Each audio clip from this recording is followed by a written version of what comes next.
But let's start with the Crusades first and foremost. Now, what you may have heard in school, and I can't tell for sure because I didn't go to school with you, but I know what I heard, was that the Crusades were an aggressive way whereby the evil Catholics of the West attempted to destroy both Islam and Eastern Orthodoxy, and failed, as they deserved, and it was terrible. It's once again a sign of the same Western colonial terror and nastiness that would result in all of us sitting here in this room. Oh yeah, don't forget that. We are the beneficiaries of all the history I'm talking about. Important to bear that in mind. Anyway, I have to tell you that view of the Crusades is wrong. Top to bottom, beginning to end. Why do I say this? Well, firstly, it's important to bear in mind that the countries that we now call the Near East, Egypt, Syria, a good chunk of Iraq, Turkey, even into bits of Saudi Arabia, to tell you the truth, Jordan, of course the Holy Land, Syria, Lebanon, they were all Christian countries by the year of our Lord 600. They were Christian the way Italy is Christian, the way Spain is Christian, the way Greece is Christian. That is to say, it was part and parcel of their culture, and by this time bred into their bones. But a funny thing happened, and that funny thing was Islam. And as we know, Muhammad received his visions in Arabia, unified the Arabian tribes behind a religion that was actually as much a Christian heresy as it was anything else. The Muslims have a very interesting Christology. I say it's interesting because they believe that our Lord was born of a virgin, which they don't claim of Muhammad. That virgin, according to them, was born without original sin, which they don't claim of Muhammad's mother. They pray to the Virgin Mary. They don't pray to Muhammad's mother. They do not believe that Christ was crucified, just assumed into heaven. And they believe that he will come again at the end of time to open up to start their version of the end of days kicking off. So as I say, it's a very interesting Christology they have, but it shows that there was a bit more connected with Christianity there in that part of the world than we usually think. All right, so they invaded Syria and Palestine and Iraq and Egypt and North Africa and Spain. And they were pretty tough people. And one by one, they conquered these countries. Now, they did not treat the Christians like infidels, because in the Muslim religion, the infidel who will not convert is to be executed. But the Christians and the Jews, they called peoples of the book. If they would not convert, then they were allowed to survive, but they had to pay a special tax, and they couldn't get anywhere career-wise. And they were very much third or fourth rate status citizens. In some Muslim countries, they even had to wear funny clothes. No joke. So this, over a period of time, had its effect. And this, by the way, ladies and gentlemen, if you study the history of religious change, you will find that one way to change a people's religion is to cut off personal advancement to members of the old religion. This was the way it was done in Northern Europe after the Reformation. It's an old story. Why? Because a person of some ability, of some talent, he has a choice. You can keep that funny superstition that your ancestors believed in, and you can sit here where you were born for the rest of your life. Or you can do something with yourself and join us. I wish I could tell you that human beings only respond to the quest for truth, but I won't lie to you. So, that having been said, a huge chunk of the Near Easterners converted, but far from all. And the policy of which I've spoken changed from time to time. Because, when we say Muslim, when we say Islam, it is far from a monolithic setup. One of the first, and this would have an effect, by the way, on the Crusades, so stay with me. The first dynasty to rule the Arab world as a unified caliphate were a group called the Umayyads. But in the 700s or 800s, early 700s. I'm bad with dates and I have to remember them all because, as you see, I'm not using notes. I challenge you to do this yourself at home. But the Umayyads had ruled the caliphate for several generations. They in turn were overthrown by a family called the Abbasids.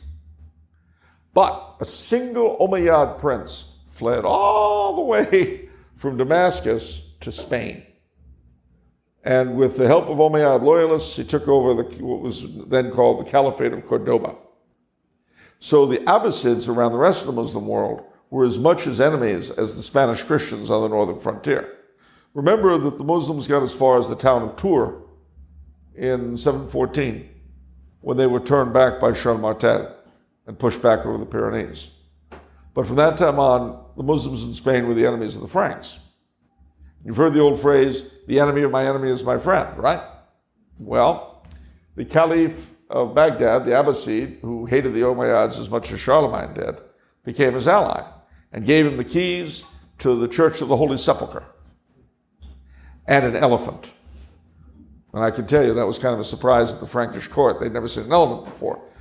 Plus, it was the beginning of the protectorate over the Christians of the Near East that has been such a big part of French foreign policy all the way down through the centuries. It goes back to that one moment in the 700s. All right.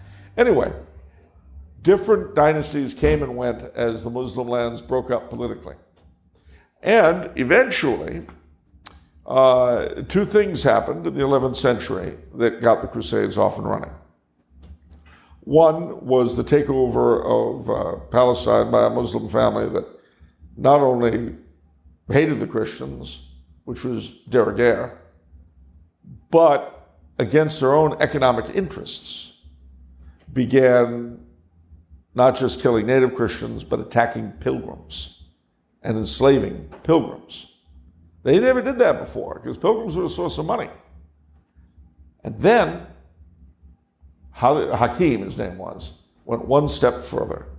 He destroyed the Church of the Holy Sepulchre and the Church of the Nativity in Bethlehem.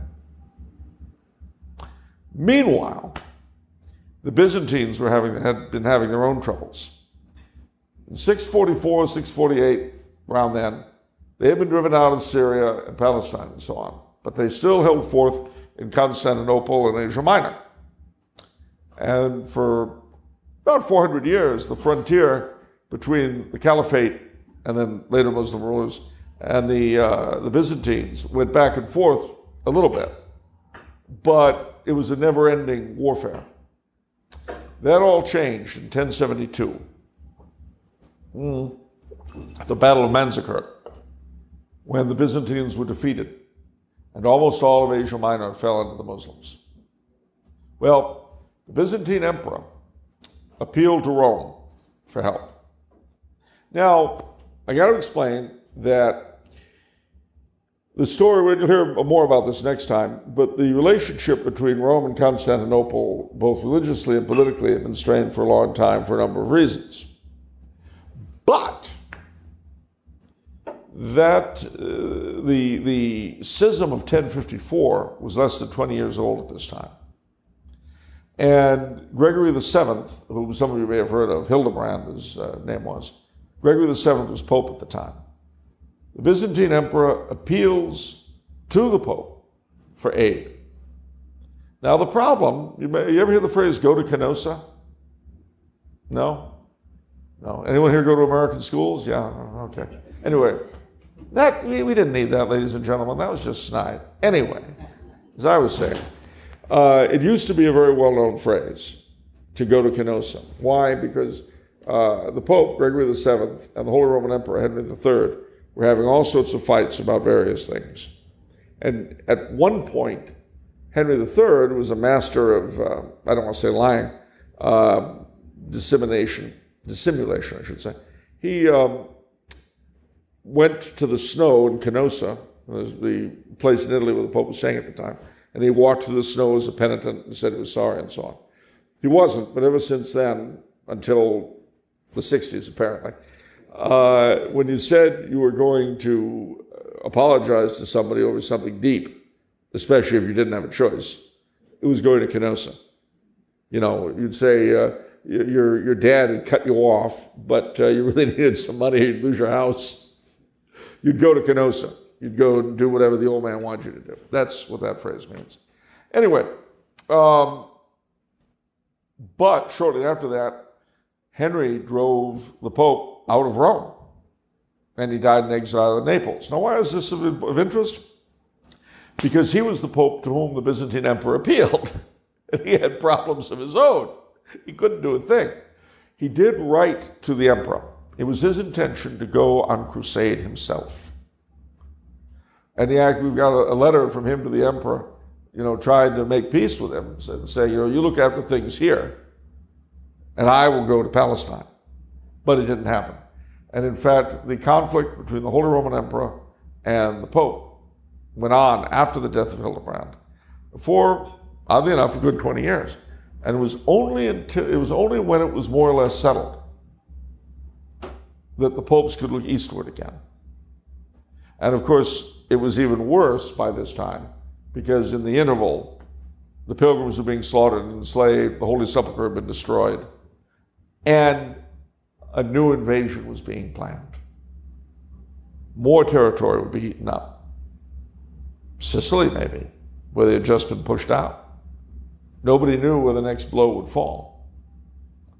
So, why am I telling you all this?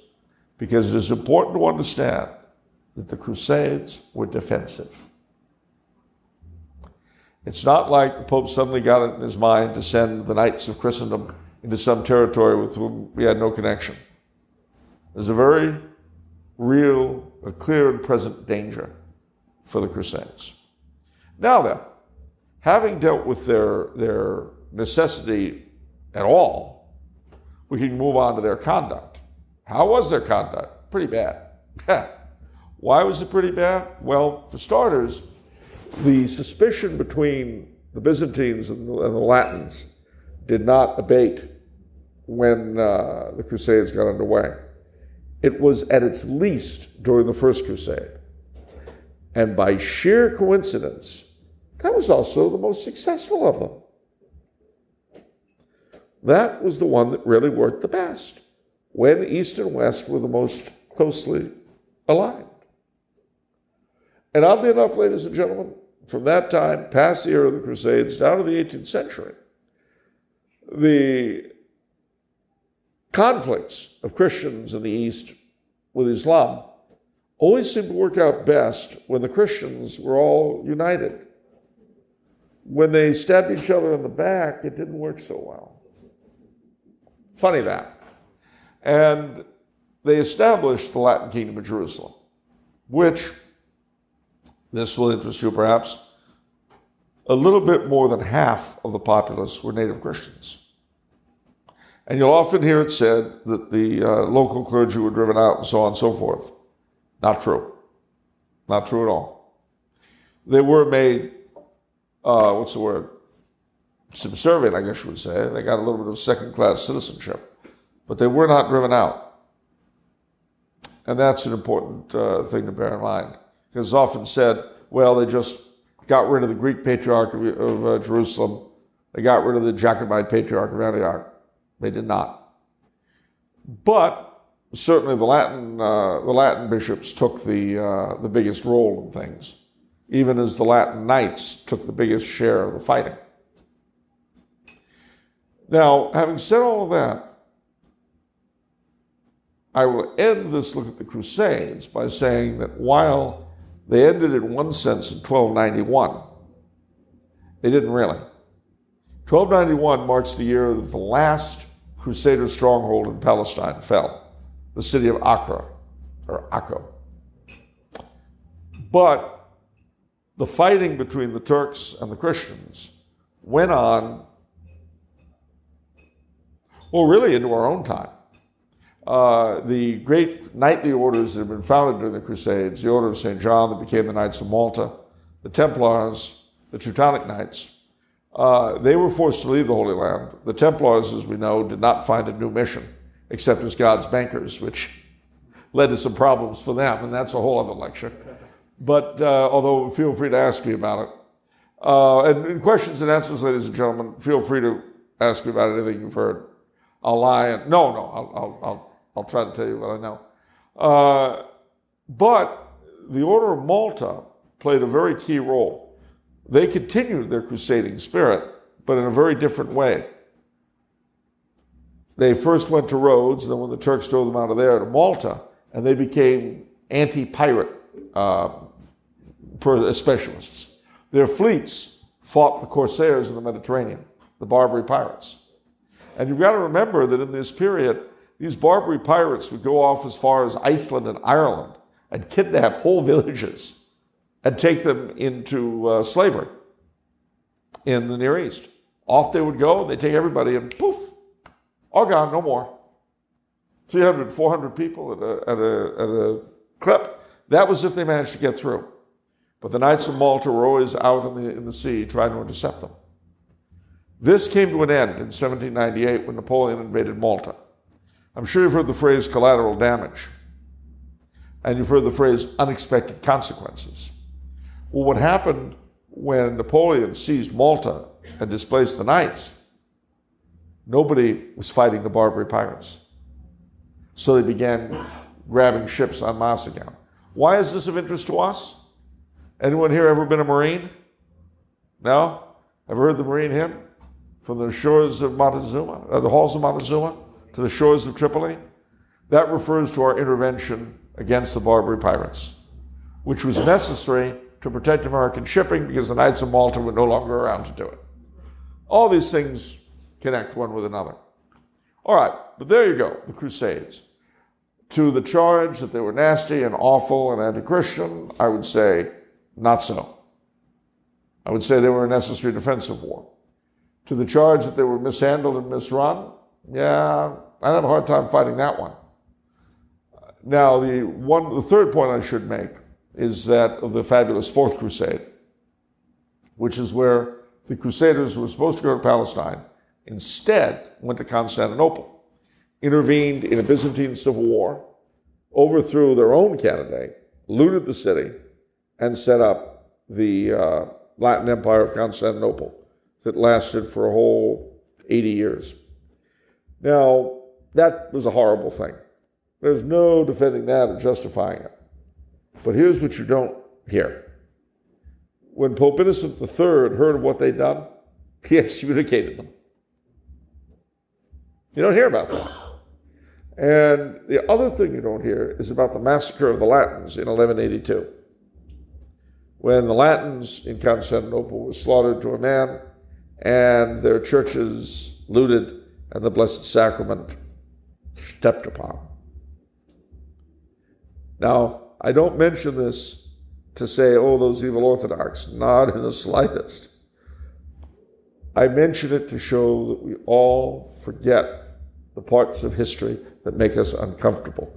Because the truth of it is, despite the fact that I'm airing historical dirty laundry tonight, history never allows anyone to be smug. It never allows anyone to say, well, we were always perfect. We, whoever we are, we're always wonderful. None of our people ever committed an atrocity, and look what they did to us. But the funny thing is, if you study a lot of, shall we say, comparative histories, you'll find quite literally one man's hero is another man's traitor. But I digress. Let's move on.